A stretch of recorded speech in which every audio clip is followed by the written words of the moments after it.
Why is there a review channel on almost every corner in this community? I'll tell you why. Let's talk about Boys in the Hood.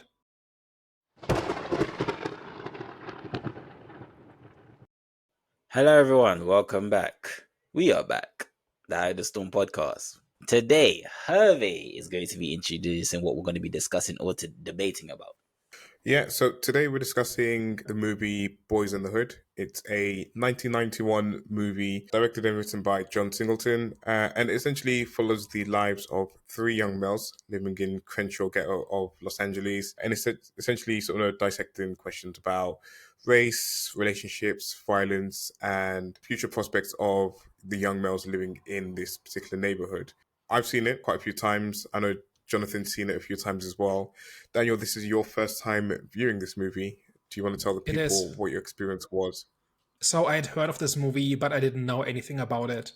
It seemed kind of like, I'm not even sure how to categorize it, but it kind of like, if you just see the poster and like the title and whatever, there's like a whole genre of movies that look a little bit like this, like from the 90s, right? And that's pretty much the extent of my knowledge. So when you suggested this, I went in completely blind, had no idea what it was about. Overall, I had a really good time with this movie. I generally don't like slice of life movies. I like movies to be punchy to the point. A linear, straightforward story is something I like in general. And so, and slice of life is just the exact opposite of that.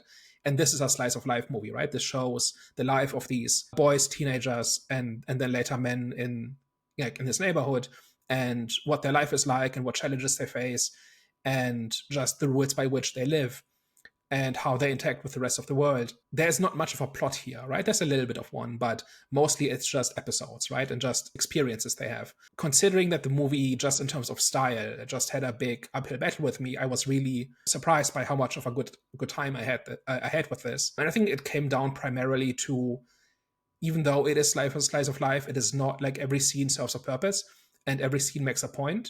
And the performances are strong enough that you care about these characters and you want to see what happens to them and you want to see what they do and you feel for them when they make a mistake and you're happy for them when they do something right. And I think that is how you do that. And I don't think I've seen another slice of life movie that did this. They almost all bore me to tears, and this one didn't for some reason. So overall, I had a really good experience with it. As I was actually rewatching it, I was concerned about that aspect of it, just because there wasn't a overarching plot in the movie. There wasn't anything particularly driving it, and it was slice of life. So I was a little bit concerned. As I was rewatching it, I was like, is it something that would resonate with you or something that would be of interest to you? So, it's really good to hear that you did enjoy it. What was it about the characters and what was it about the story that kept you engaged throughout? It's hard to really point to anything specific. I can't point to one character and says, oh, this person is just really interesting or something like that. They're just regular people, and that's the point. It is more like the performances are so good that these characters really brought to life, and even though they're all very similar, right? They have like the same background, same age. It's like there's not much to really set them that much apart, but each one is brought to life by the performance. I think that is what holds this whole thing together. And just bringing Jonathan as well, what was your experience rewatching it, Jonathan? I think one of the main things that I liked about this film was kind of like the insight, because a lot of the times as Black people there, especially people within that live in like estates or just pretty much like hoods or just, underdeprived like type of environments. Did I say that right? I just assume I said that right. I just tried to sound smart there. But a lot of the times they say that is very similar, like we're all going through the same things. And after watching that during the time, I was like, no, that's not very true. And obviously I started watching more movies. I think of different countries, like in South Africa was like over there, movies, etc., etc. And you can kind of see like the big differences of what, just like different Black people face. We all still face struggle. Of course, I feel like we all face it differently, like the severity of things. So watching Boyz in the Hood, I was like, damn. I just felt the struggle mainly. It was just the struggle that they kind of go through. Because it felt like it's hard to kind of like make it out and actually be successful legally if you're living in those type of areas in that film. So that's why I wouldn't say I resonate with the film. I'm thinking, damn, like they actually have it really, really hard out there. Like just urban life in America and what urban life actually looks like, and just like differences in class and just race. And I was just like, pretty much the challenges that they face in the Black community. That's what I was more immersed with and kind of like engaging with, and like I said, it was insight for me. So it was definitely an insightful video. I just find these films like entertaining, as well as kind of like feeling for the characters, like Daniel was saying. Like, it's very hard to kind of like resonate and feel for the characters, but in these situations I was actually feeling for certain of the characters, especially like Ice Cube's character, the way he died 2 weeks later after like burying his brother. I was like, damn. Like, obviously I understood that was coming, because generally that's like the cycle of violence. I understood that was coming. And I think you kind of touched on essentially what the movie was about, and that was, bringing to life some of the characters or some of the people that come from these environments that are often stereotyped or often cast with the same sort of brush and sort of viewed as all being the same, and without completely understanding their story and understanding the individual story of people living in that neighborhood. And I think that's what the film aimed to highlight, was especially coming out of the crack epidemic of the 80s in that time, and everything that was going on in America during that period. It was quite timely in that manner, in terms of giving a voice or giving life to some of those people that lived in those neighborhoods. So actually, one thing I did want to come back to, what Daniel said, was that you felt like all of the characters were the same. But do you not feel like there was quite significant differences, especially between, the three main young males that we're following in this, where you had Tre, who was living with his father and had his father's influence on him in a lot of the decisions and a lot of the actions that he was taking. You had Doughboy, who was a representation of someone that had been in and out of the jail system since being a young boy. And then you had Ricky, who had aspirations for, going to college and getting a scholarship, etc. Did you feel those differences, and how did that bring to life the characters in the story, highlighting those, showing those differences in the characters?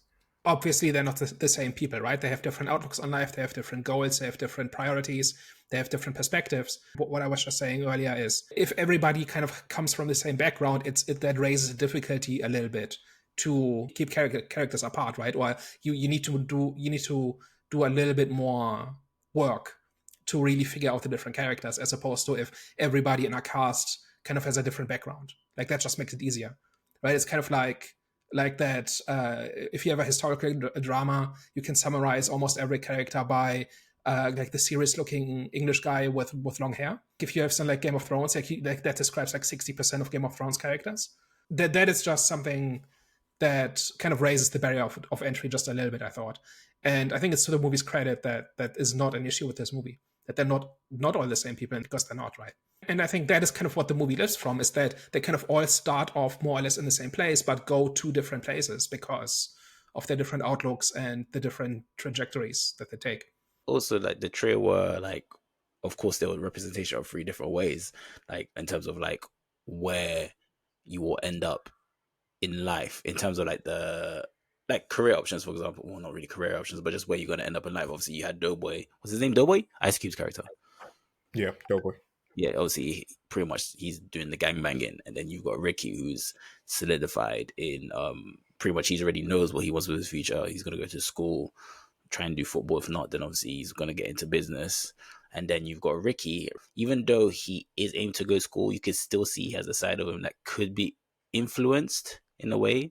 However, he also is a representation of like what it is, like the positive impact of having a father in your life. But I still feel like his character as well represents a lot of people in that type of communities. Like, even though you do come from an upbringing, and even though you are trying to go the good way, like the right way in life, you could easily be influenced and going the other way in life. So I feel like those three characters were good representations at that. Another question for Daniel. So, as someone that maybe isn't as familiar with the area that this is set in, or familiar with kind of growing up in those environments, or being familiar with certain stories, of course, there's bad neighborhoods in everywhere, but they're all uniquely different in their own ways. One thing you do tend to mention about movies that have a certain message is how well does it do to attract a wider audience, or attract people that aren't just directly impacted by the message that's in the movie. How well do you feel like the movie captured the essence of highlighting the issue within the movie to a wide audience? So I think you do need to bring some things to the table, right? You need to kind of know what the historical and social context is of this neighborhood, right? Like why it is this way, right? I think it does do a good job of kind of explaining kind of where characters are coming from and why they view things the way they do and why they make the choices that they do, right? Like why so many of them don't believe they have a future. And like when was it Ricky is asked by the college guy what he wants to major, and he has no answer because he never thought that far, for example, right? And there's just a whole bunch of examples like this where the dialogue expresses, like, this is kind of one of those screenwriting challenges where characters explain things to each other that they all already know, right? And like nobody, like there's no fish out of water character in this that needs to be explained certain things. So you need to weave it into the dialogue, right? You need to have the dialogue be organic to the fact that they all come from the same community, but you still have to say things to inform the audience, right? Some of these are more elegant than others, but for the most part, they really work. Like there's this scene where Furious goes on this big speech, right, where people disagree about what the problem is with the community and why things are happening the way they are. That is something where it really becomes clear, like where different people are coming from and why they interpret the same facts in different ways. And I think overall the movie does a good job at giving that kind of context if you bring kind of the bare minimum into it. And that's something, as I was watching it, I was like, you really understand the struggles of coming from sort of that environment. You sort of really understand some of the frustrations, some of the hopelessness that people from those environments would feel, where they feel like the options to them are very, very limiting. And even when they do try to escape, so you have things like Ricky, Tre's father, who tried to join the army, thinking that it would sort of lead to a better life, but didn't quite fit in that particular environment and had to sort of come back and sort of rediscover himself. Of course, you had Ricky, who was the aspiring to go to college and play football, but in that particular environment, a bullet doesn't have a name on it, and just because you're associated or you're seen with seen to be with someone, or you have some type of small confrontation, it could quite easily lead to your demise. So I think the movie did an excellent job of highlighting and bringing to life the struggles in there. And I feel like a lot of this movie is very layered, and there's a lot of different topics within the Black community that's handled in here. So one of it is being, having that father figure present in the home, and I think that's explicitly shown in Tre's character, where he's gone. They made the decision that he's going to go live with his father. He's really one of the very few, and I don't think there are many other sort of father figures shown in the movie at all. Which is the topic of several scenes, right? Like there's that scene where the parents kind of meet up at this restaurant. Riva says something along the lines of, you showed up and that's more than what everybody else is doing, something like that. So that was very clear. There's also whenever he is parenting Tre, you can see kind of how scared he is of messing it up, and he kind of realizes what the stakes are for Tre. What I think this does really well is kind of, it doesn't, like there's one or two big speeches in this, but for the most part there aren't big speeches. It's more like you get 4 or 5 different scenes that reinforce kind of a similar point. I think the parenting and the absence of the fathers is a key example of this. Mm-hmm. Was there any other things like that you picked out of the movie? One thing that I was a little bit surprised by is how affluent the parents are. And I'm not entirely sure how that fits into kind of the broader message of the movie, right? So Furious is I think he sells mortgages, right? At least towards the end. I think he switches jobs halfway through, and I'm not sure what he does in the beginning, but towards the end, I think he sells mortgages, right? He's made it his mission to make sure that this community is Black owned, right? That he will not sell a mortgage to anybody else. And then Riva she has some kind of decently high-ranking corporate job, right? Like throughout the movie, kind of her living environment keeps getting better and better, and by the end, it's quite nice, right? So I was a little bit surprised by that. I wasn't expecting everybody to be poor, but they do make a point of this, right? That even having that amount of money still doesn't change really anything. At least that's how it came across to me. Yeah, I think there's a few things kind of going on within that. So specifically for Tre's father, I think his experience with the army explained why he remained in the area that he remained in the environment that he was in. It's because he tried to step outside of it and realized he wasn't welcome, or realized that he was still treated like as a black man, even when he was trying to do what some Americans describe as the most honorable thing is representing your country and going to fight for your country. But even there, he was treated as different and treated as just a black man. So even though he had a decent job, and he had more money, more money than most of the other people in the community, you can see and understand why he was trying to stay within that, especially for someone of his mindset who was very pro-black and pro education and pro trying to help out his community. Again, even with that almost came at the detriment of his son, because one wrong choice, and if he decides to go, with Doughboy and the rest of the gang to commit the murder, then it fits into the cycle of violence that that is in the community. I think the mother was kind of a representation of almost like not giving up in life, because they both had the child very young, and they made a very active decision that she was still going to pursue what she was going to do, pursue her degree, and pursue a career.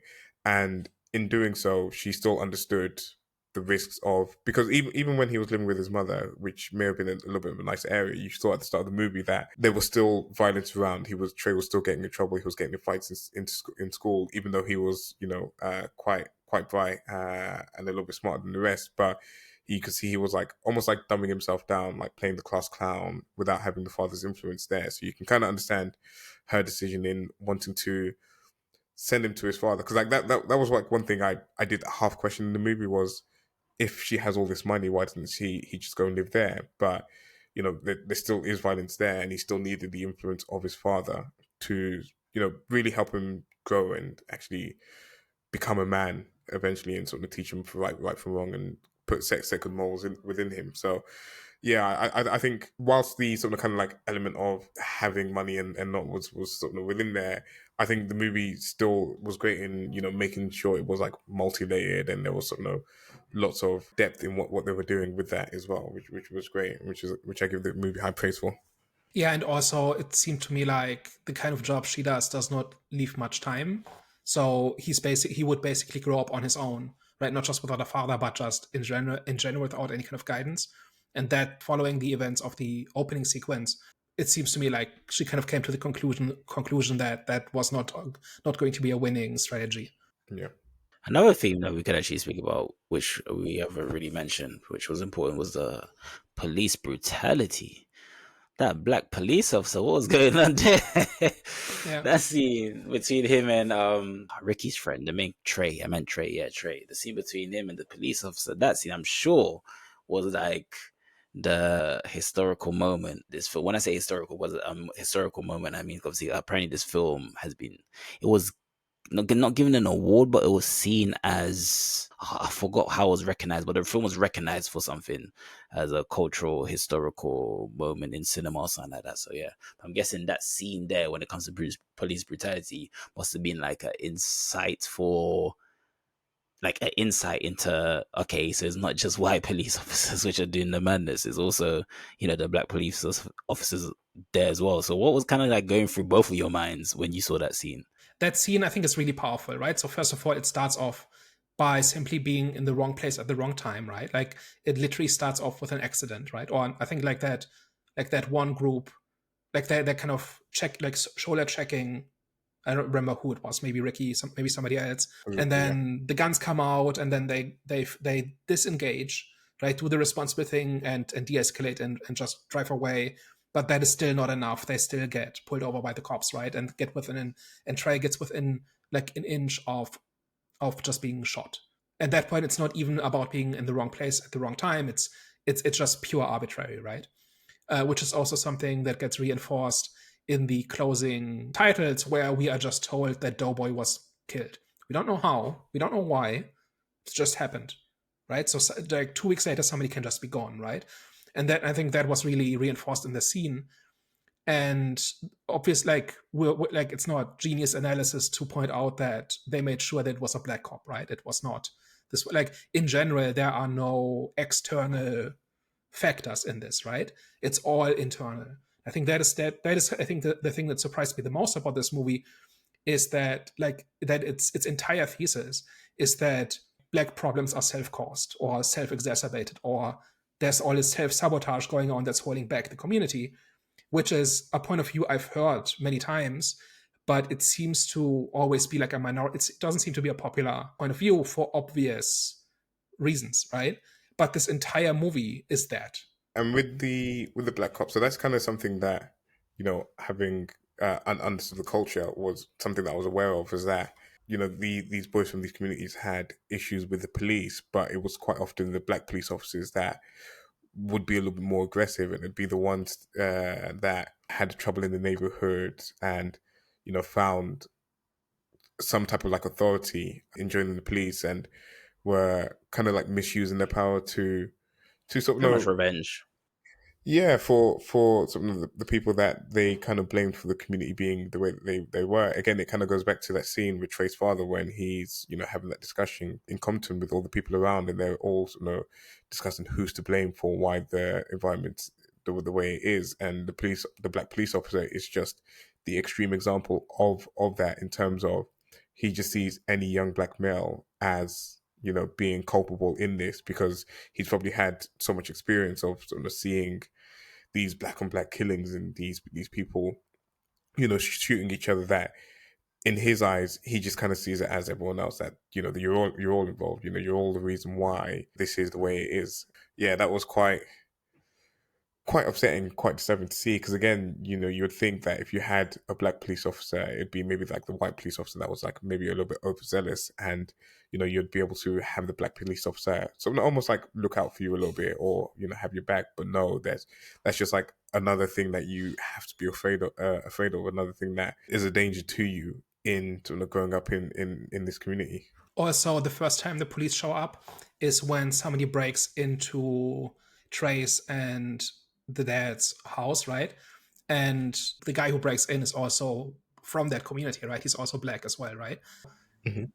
Tre says something about how the father shoots at him to scare him away, and Tre says something like, "How can you miss at at such a short distance?" And the guy says something like, "All it would have done is one more dead black guy on the street," something like that. That's the only thing that would have accomplished. And then the police show up, and it's the black cop who is, at that point, he's just like aggressively dismissive, essentially like grilling Furious, right? Instead of doing his job and trying to find whoever broke in, right? But like the movie goes out of its way, right? Also, the teacher in the beginning is, I think, the other white character in this, and like there's also the waiter who has one line, but in terms of actually significant characters, there's the teacher in the beginning who is trying to help Tre but is completely out of her depth, right? And all of her lines are like racist cliche bingo, where she's kind of trying to like offer like therapy and stuff like that, like just not helpful suggestions, right? That are not effective to where Tre is at, but kind of like she's well-meaning, right? She's trying to help, she's just ineffective about it. So there's not one character in this, like all the aggressors in this are internal to the community, right? Yeah. So that is kind of the part that made me surprised that this movie was so celebrated, because like every time I hear discourse around this, it's always like fringe voices that basically take this stance, and the majority of voices are basically rejecting this aggressively. And so I'm a little bit surprised that this movie is held in such high regard. Or I think it's because they. I was gonna say, I think it's because they showed like two sides of it. Like, I think if it was a thing where they didn't include like the scene with the black cop, right? I then maybe I think in the black community it would have still been held in a high regard. But in terms of like universally, then maybe it might not have been held in a high regard. But I think it's because they kind of it wasn't like just attacking one side. It was kind of like showing, okay, the self-sabotage side as well of okay, black people are also the cause of what's going on in terms of suffering with obviously the black police officers. I think maybe that kind of balanced it out and created such a positive outlook when it comes to this film, and not so much on the opinion of what you're saying, where people kind of do reject those kind of movies with that kind of message. But I don't think it's balanced. I think it's very clearly saying it's like 90%, 95% self-sabotage. like just Yeah. based on like as the movie's thesis and in terms of what is portrayed. But it does also show, like for example, with the guy who killed Ricky, it does that also does. Oh, that is self sabotage. Actually, no, you're right. That is self Same thing, yeah. sabotage. Yeah. There's not one instance of outside aggression. There is like in terms of like you're constantly hearing the police helicopters, right? Mm. So that is kind of like society trying to deal with this, but we never see them, right? Like I think I do like we do see the helicopters I think once or twice, but they don't active like they are not the reason why bad things are happening. They are responding to bad things that are happening within the community, right? But it's highlighting well, for me anyways, it, the reason why I hold it to such high regard is it's showing the trappings of the environment. It shows that there are, for a lot of people, it seems like there are, only a few ways out of how sort of out of the environment. So firstly, with Doughboy's character, it shows how, you're having to be tough in the environment that you kind of grow up in, because like everyone around you is, you know, it's either you're tough or you get kind of like picked on, or you get bullied, and people to kind of like take your stuff. So he had to be that voice for his brother. Essentially, he had to be sort of tough for his brother in his family, and that can quite quickly, that sort of shows how, at a very young age you're sort of adopting behaviors that you see in your environment, and that can quite easily lead to you going down a path of being in and out of jail from a very young age and falling victim to the system. And again, it's just like, even in the scene when he comes back out, he's like talking about how, doesn't go outright to say it's like awful in there, but how he's saying it's like boring in there, it's whatever.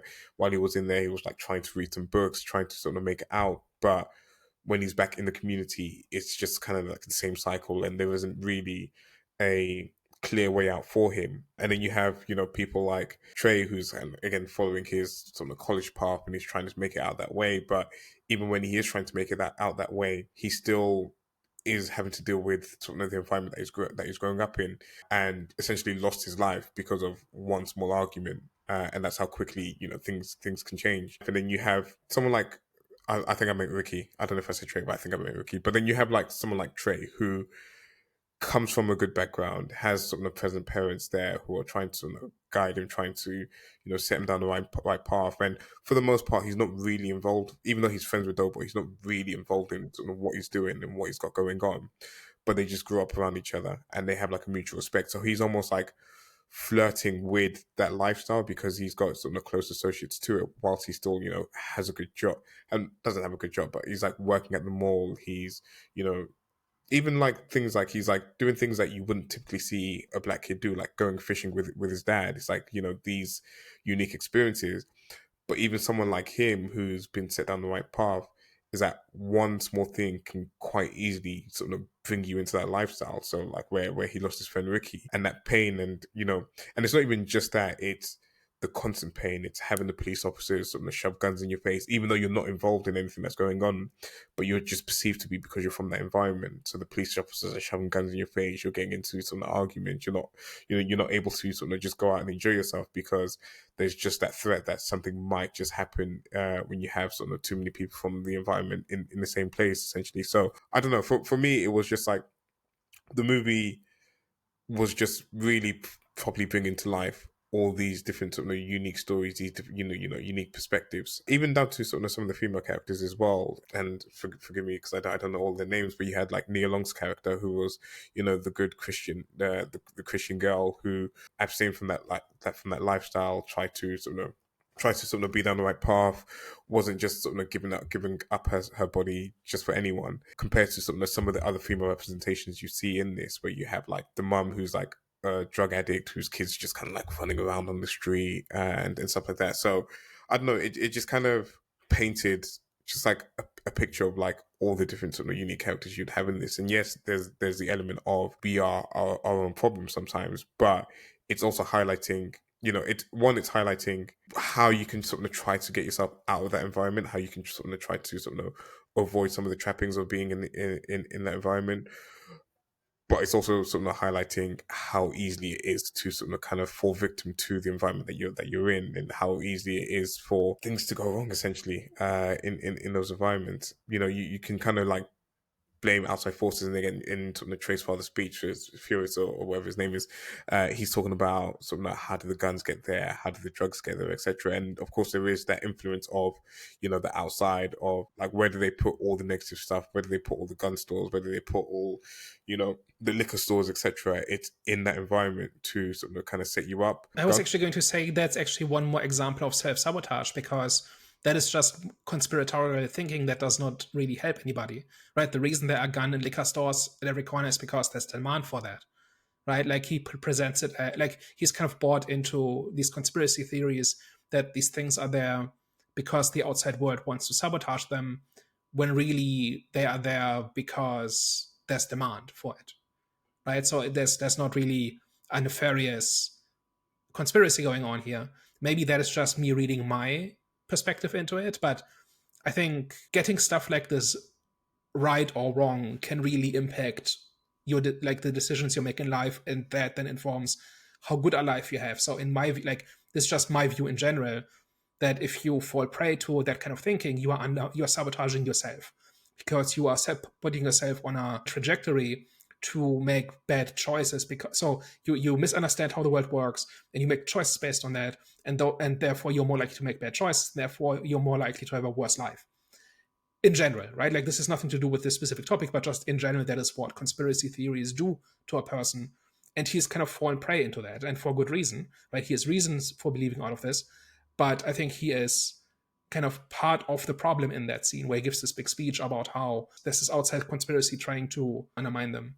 And even though he has the best of intentions and he has more resources than and more opportunities than pretty much anybody else in that, you know, in that situation, he's still falling prey to bad thinking. And I don't know if this was intended. It's just my opinion about what like conspiratorial thinking does to a person. So maybe this was not what the writers intended with this. But if they were, then there's like an irony here that the person who's the most educated, who's the most dedicated, and who's the most motivated to make things better still can't do it because of this. I don't know. That's kind of something I took away from it. Would you say it's conspiratory thinking though? Because I mean, again, with the crack epidemic in the US, it wasn't deemed an issue, you know, whilst it was happening in the black community. It wasn't until it kind of spread into, you know, some of the whiter neighborhoods where, you know, you had the, I think it was like Reagan's war on drugs and things like that, where they actually started to sort of take initiatives against it. I don't know sort of the whole history behind it. I don't know the full story behind it, but there sort of kind of was talk about how drugs were kind of like flooded into the community, and sort of different ways that the sort of government and CIA sort of tried to destabilize the black community. And there's kind of like things out there. I'm not sort of the most well read on this. I won't sort of dive too deep on there. But it from my small knowledge, there are kind of like things in there, especially when you kind of talk about, you know, things like the Black Panthers and how the CIA was sort of trying to, you know, destabilize that and have sort of like moles in there and stuff like that, and, you know, everything that happened with Fred Hampton and stuff like that. So I know I feel like it wasn't all complete conspiratory, sort of what you were saying in that scene, but again, I don't have the full knowledge to, you know, fully flesh that out. Yeah, so there's a few things there. The conspiracy part is not I think the part about they only started caring when the crack started hitting white neighborhoods. I don't know if that's historically the case. It sounds like it is. But that's not the conspiracy part. The conspiracy part is like there are like alcohol and guns are easily obtainable. And the reason for that is because the outside world wants us to fail. That's kind of the gist of what he's saying in that scene. And that is a conspiracy theory. What is the case is that on various stages in history, the US government has sabotaged black communities, right? The Tulsa Massacre is like probably my favorite piece of American history because it's just so shocking. Like, I don't, if you've not read up on that, it's basically FBI firebombing black-owned businesses to kind of set the clock back a generation to prevent a black community from building wealth, right? It's cartoonish, but it's something that happened. So in that environment, like it's reasonable to suspect something like that going on, but then there's other parts in it that are just paranoid as well. So it is a little bit of a mixed bag. But my point is the big speech he gives in that scene where I think he confronts a couple of gang members, essentially that they are the problem, right? And like they should not be focused on each other, they should be focused on outside threats. But then the examples he gives, for the most part, are not real. He's pointing his anger at the wrong things, and if he pointed them at other things that might do more good, is what I'm saying. So even the person who's doing the most good in this and who is the most motivated still gets it wrong, which kind of slots in with this theme of self-sabotage, right? Do you guys want to hear what Gemini says about this conspiracy? That the CIA kind of flooded black communities with crack. Well, I just wrote the government. Oh, I was talking about alcohol. But I'm pretty sure this answer kind of touches upon that. Well, it kind of answers it in a way. It's a quick paragraph. So it says, while there may not be explicit government directives to put liquor stores in black communities, a complex web of systematic racism, discriminatory housing policies like redlining, economic redlining. Oh yeah, that is redlining. Apologies. Economic disinvestment and permissive or poorly enforced zoning licensing laws has historically created conditions for disproportionate clustering of alcohol outlets in these areas. This is a clear example of how structural inequities can manifest in the built environment, contributing to adverse health and social outcomes in already marginalized communities. Yeah, which is not the same thing as the CIA is getting our kids addicted to crack, right? Which is the conspiracy theory. But it is a very popular line of thinking, right? That a lot of people subscribe to, like the part that the crack epidemic was deliberately engineered by CIA for that reason, which I, as far as I know, is not the case. But I'm not completely read up on the entire history there. I just found that scene really interesting. Any other kind of like highlight moments from the movie for yourself? And while you're thinking, how did you feel when Ricky was gunned down in the movie? Because that's quite a famous scene, especially like the scream of like Ricky. It's like, you know, things that like people might like repeat, or it's kind of like pop culture within the black community, that particular scene. How did that hit you, and sort of what was kind of like your thoughts in that scene? So from the minute he got the SAT results and didn't open it and went to the shop instead, I knew he was dead. That was really obviously telegraphed, I thought. The entire sequence is just a really gripping series of escalations where you can see it coming from a mile away and you know how that is going to turn out, right? Like from very early on in the sequence. And you might think that would undermine the effect of it, but I thought that created a whole like a lot of suspense, because you kind of knew something Ricky and Tre didn't know. That made the sequence suspenseful, and like that entire sequence of events that ended up with Ricky shot in this back alley, I think really was really effective. I think it hit me more because of the innocent, obviously, because he's innocent. That scene there was a representation of the dark side of living in those communities. The pointlessness of it all. Like the people who pulled that trigger gained nothing from this, right? Like there was no reason for this. It just happened, and it destroyed the lives of this boy who was on track to achieve stuff, right?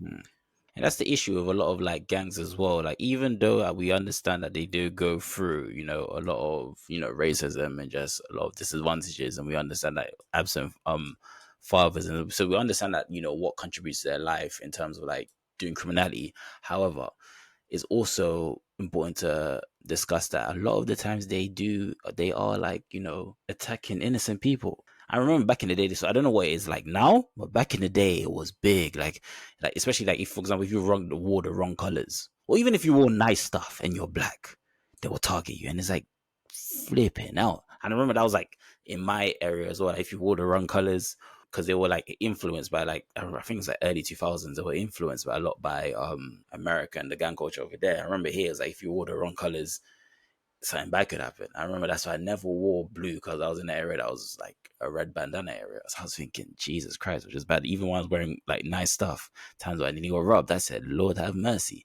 Like, so a lot of the times I think it is that scene there was important, because I think if they just kind of like showed gang activity in a positive light, I would have said, yeah, this is completely biased. But the fact that they showed that scene of, you know, Ricky getting killed, I was like, okay, this is like, it's good. This is accurate, because we can't make it seem like, oh, being in a gang is just about brotherhood. No, sometimes there are a lot of people within gangs that like to target the innocent, especially the innocent within their own community. So, and it's sad, like Dan says, it was over something so stupid, no reason. I think I read on Google, I said, why did the like beef between Ricky and that guy even start? And apparently, they said apparently Ricky was wearing the wrong colors, but I don't remember what color Ricky was wearing. I don't think he was wearing blue. No, Not too sure. I But don't think it was.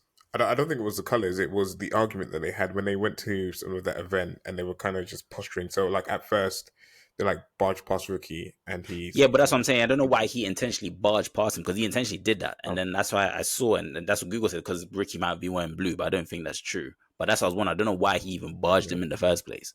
That's what I was wondering. Like yeah. what the hell? Like, Like why did he to do me, that? it was all posturing. It was all sort of, them just trying to show who was bigger than the other. And again, you had like Doughboy, pulling out his gun and sort of kind of like using that as like a I'm the guy here, like, don't even like mess with me or whatever. And then obviously they then show off as well by like shooting a gun in the air and stuff. And it's all again just pretty dumb stuff as to why he ended up getting shot. And what I actually quite liked about that scene as well was kind of the naivety of both Ricky and Tre in that situation, because again they were flirting with the lifestyle, not completely in it, but they had sort of kind of close relations to sort of people that were involved in like gangs and sort of violence and stuff like that. So like when they saw the car and they sort of managed to get away the first time, they didn't really perceive the danger of it. They kind of again just like assumed it was just like posturing or whatever, and they just assumed it was just like them just like trying to show who's the bigger man, and it was like nothing serious. Whereas like Doughboy and the friends that were on the porch kind of immediately sensed the danger and immediately sensed that there's something different about this situation, and they'd like grab their guns and sort of kind of like drove around and went to go find his brother. And again, that again just like highlights the difference between people in the community, is that whilst he understands that they are somewhat of a threat, he didn't quite understand the full extent of sort of the interaction that they had in that place and how it could sort of lead to him being shot. Whereas Doughboy and his gang knew that because they were coming around, it meant that someone could sort of seriously be harmed or be killed in that situation. So yeah, I think the movie did well in that sense as well. One more And thing yeah, as well. One more thing quickly. I think also like the scene, I think there was like foreshadowing going on in the scene when they were small, like little, and then Ricky got his ball taken, and then when he looked back, hoping that the gang member would give back his ball, and then he did end up giving back his ball. I think that scene there, maybe not foreshadowing, but it showed Ricky's innocence there, and then obviously his brother Doughboy's reaction to that. He says, "You're such a, I think, P word or something like that." Yeah. even before that, I don't remember which of the kids said it when they went to go see the dead body. I think one of them mentioned is that a bullet doesn't have a name on it, and that Mm-mm-mm. essentially is the case in this situation. Is that just being in this environment could quite easily lead you to getting shot, and that was kind of like foreshadowed from the very start of the movie, Mm. essentially. I also, yeah, that's what I'm saying. I think also with Ricky, maybe there was some foreshadowing going on, because obviously the way that Doughboy reacted, his innocence was okay. That shows his innocence, and at the same time, the way Doughboy reacted, okay, you're not gonna make it reacting like that. You're gonna have to do what Doughboy tried to do and actually fight the guy and get the ball back. Do you know what I'm saying? Maybe I'm looking too much into it. I might be No, but reaching, but I would say that's what actually got him killed, was him when the guy barged past him and he sort of kind of reacted to it and sort of shouted and postured to him. Like essentially from there they saw his face, remembered his face, and then they came back and killed him a few days later. Actually, Daniel, any highlights? Any like favorite scenes, highlights, or favorite things that you took away from this movie? I liked Tre's parents a lot. Like every time they interacted, you could really see their frustration and almost desperation. Like where they realized what was at stake if they made a mistake or if they dropped the ball just once, right? And there's a few different ones. When Reva drops Tre off with the father, they have this little talk in the car, right? And I don't remember exactly what was said there, but like clearly their marriage didn't work out, right? And clearly there's history between them, but they're united in their mission to be good parents, right? And give Tre every chance he has, right? Then when they meet in the restaurant, there's a similar thing going on where they really don't see eye to eye, but they are working together and they are doing what they can. And when Furious discovers that Tre has gone out on this revenge trip to I think to go after the Bloods after they shoot Ricky. He's just holding. I think he finds the gun that Tre had, and he's kind of just sitting there and kind of realizing that or everything he's done kind of just evaporated into air because of one split second decision that Tre made. And he ends up not going through with it, right? And like he separates from the group before they actually do kill the rivals, right? The rival gang members. But like just that despair and furious as he was kind of realizing that Tre had snuck out to join his friends on this revenge trip. That was really powerful, I thought. I thought actually the most powerful moment as well from that was when Tre came back in the house, and every other time the father had some type of lesson or had something to say to him, but it was just that disappointment where he kind of just like went into his room and just like closed the door because he's like, what else can you say? Like he didn't have anything else to say. I thought that was like quite poignant. Any other thoughts at all about the movie, Jonathan, Daniel? I think everything was said. I enjoyed this film. I definitely, because I haven't seen it in a long time actually, so it was refreshing to actually watch it, and I do understand why this was culturally groundbreaking film. So there's kind of my question: does it actually break ground, or is it just really good? Like, are So there really no other movies that do this? many movies do this, but this one, what's the it was recognized. Right? It was recognized for. So it says in 2002, the United States Library of Congress deemed it culturally, historically, or aesthetically significant and selected it for the preservation in the National Film Registry, cementing its place as a seminal work in American cinema. And also, obviously, within the Black community, a lot of this is referenced a lot, and just like the cultural impact that it did have in cinema for like Black movies and stuff was a big thing. And I think it's like one of the first of its kind where it's like really highlighting some of the Black experience in America or in some of these environments. And it kind of spawned quite a few movies that came after it as well. So I think the other quite notable one is Menace to Society, which is kind of held in similar regard and is sort of kind of like neck and neck as to which one's better out of the two, and that only came out a few years afterwards. I think this one had like a big impact as well. I think it only had like a 6.5 million budget, ended up grossing over sort of 50 million worldwide, if I remember correctly. So it was sort of seen as a big success. But to my knowledge, I don't think I can tell a movie that came before this, which was like of its kind and sort of really delved into sort of the inner workings of like an inner city sort of Black community in America. I'm just trying to think back. Like, I was 5 years old in '91, so I would not have experienced movies like this like at the time, right? But I do remember in the '90s, the kinds of things that got a lot of airtime were things like, what's that Michelle Pfeiffer movie where she goes into a Black neighborhood to teach high school, and Freedom Riders.